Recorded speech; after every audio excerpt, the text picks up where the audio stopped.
qui est Rey dans Star Wars 7 The Force Awakens? On parle de ça aujourd'hui à C'est qui ça?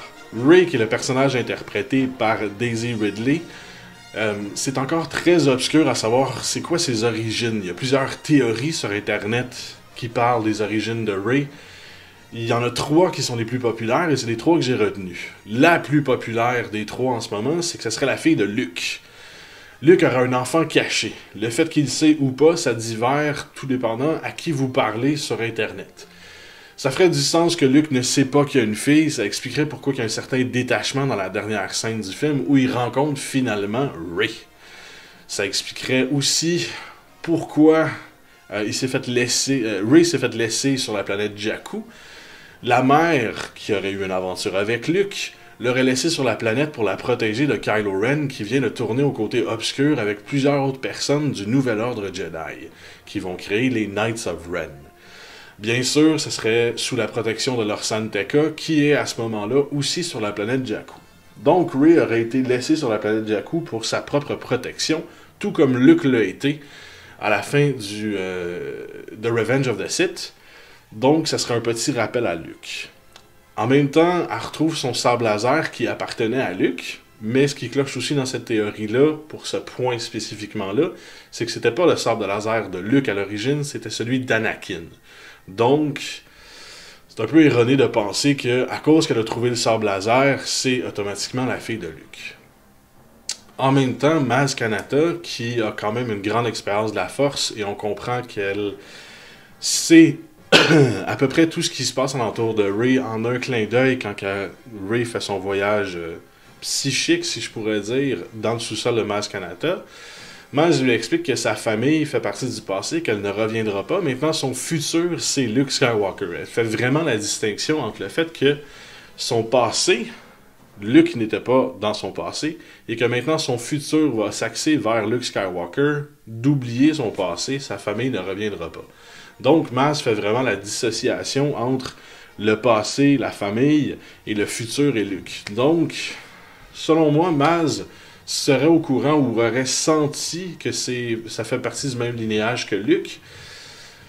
Donc, je pense pas que ça soit une bonne théorie, je pense pas que ça s'avère vrai, quoique il n'y a rien pour vraiment le démentir, franchement, c'est encore une très bonne possibilité. La deuxième théorie serait que ça serait une Kenobi, soit l'arrière-petite-fille ou la petite-fille d'Obi-Wan Kenobi directement. La théorie va comme suit. Obi-Wan Kenobi, entre le 3 et le 4, l'épisode 3 et 4, aurait eu une aventure qui aurait découlé d'un enfant qui aurait survécu pendant la guerre contre les rebelles et l'Empire, qui aurait peut-être même engendré un autre enfant, une autre génération de Kenobi, pour éventuellement amener à la génération de Rey. Bien sûr, le nom Kenobi, c'est vraiment quelque chose que tout le monde reconnaît dans la galaxie. C'est un général Jedi vraiment populaire et vraiment fort à ce moment-là dans l'univers de Star Wars. Donc, pour essayer un peu de cacher Rey pour que l'Empire ne la pourchasse pas, on lui aurait donné un autre nom. Et on l'aurait caché sur la planète Jakku une fois que l'Empire, le New Order, refait surface pour vraiment reprendre de la puissance. Donc, encore une fois, on aurait caché Rey sur la planète Jakku pour la protéger de l'Empire, de Kylo Ren et des Knights of Ren. Cette théorie-là, moi, j'y adore parfaitement parce qu'il y a plusieurs choses que j'adore là-dedans. Le fait que la nouvelle génération de Kenobi fait le jour, j'adore Obi-Wan Kenobi et je trouve ça vraiment poche qu'il n'y ait pas de nouvelle génération de Kenobi. J'aimerais vraiment ça le voir. J'avoue que c'est un petit peu erroné de ma part de penser ça juste à cause de ça, mais bon, c'est ça qui est ça. En même temps, quand elle fait son voyage spirituel, son voyage psychique dans le sous-sol de Maz Kanata, on entend la voix d'Obi-Wan Kenobi et de Yoda qui la pousse à prendre le sable laser et de commencer ses épreuves pour devenir la personne qu'elle devrait être pour ramener la balance dans la force et retrouver Luke. Donc, est-ce que ça serait, justement, on entendrait la voix d'Obi-Wan Kenobi parce que c'est dans la même lignée, dans le même sang que Kenobi? En même temps, on entend la voix de Yoda, c'est clair qu'elle n'a pas le même sang que Yoda. C'est un petit peu erroné encore une fois, mais ce serait très intéressant de voir une nouvelle génération de Kenobi et de voir que Rey se rend fait compte de Rey Kenobi. Bien sûr, il faudrait trouver les personnages qui lient Obi-Wan Kenobi à Rey, mais Lorsan Tekka pourrait être le fils de Kenobi directement. Ça pourrait être très intéressant et ça pourrait lier tous les personnages et les différentes générations les unes après les autres. La troisième théorie, c'est une théorie qui est un petit peu plus farfelue. Merci beaucoup à Dan Volk de me l'avoir envoyé récemment. C'est une théorie qui dit que Rey sera en fin de compte un enfant de la Force, tout comme Anakin Skywalker l'a été. Ça serait un enfant qui a été engendré par la Force. Avec tout ce qui s'est passé pour Anakin Skywalker, c'est un peu les mêmes répercussions qu'on voit chez Rey. Elle a été abandonnée, c'est une espèce d'esclave, si je pourrais dire, sur une planète désertique. La même chose s'est passée avec Anakin Skywalker, sauf qu'il est parti de Tatooine beaucoup plus jeune.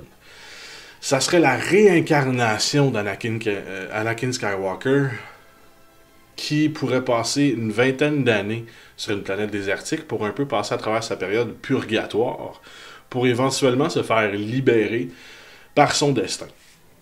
Elle retrouve le sable laser d'Anakin Skywalker dans le sous-sol de Maz Kanata et a un peu une expérience psychique qui nous rappelle un peu les mêmes trucs auxquels Anakin Skywalker a passé à travers.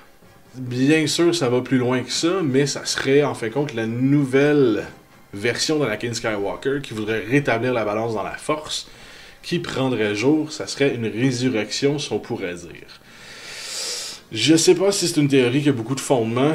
Il y a plusieurs parallèles entre Anakin Skywalker et Rey qui peuvent être faits, mais est-ce que c'est vraiment nous, les gros nerds, qui pointent du doigt puis qui vraiment « Ah, moi j'ai vu ça, moi j'ai vu ça ». Est-ce que c'est vraiment des théories qui sont fondées ou c'est vraiment notre interprétation qui est un peu erronée dans le truc? Je pense que J.J. Abrams a fait exprès de laisser les choses assez vagues pour qu'on élabore des millions de théories. J'aimerais franchement entendre vos théories sur quelles sont les origines de Rey dans Star Wars 7 The Force Awakens. Elle vient de où? Elle fait partie de quelle famille? Pourquoi elle a été laissée sur Jakku? C'est des choses qui, dans le futur, bien sûr, dans les prochaines années, on va enfin avoir les réponses, mais je veux entendre vos théories là-dessus. Laissez-nous un commentaire, partagez la vidéo. On se voit la semaine prochaine. Abonne-toi à ma chaîne YouTube.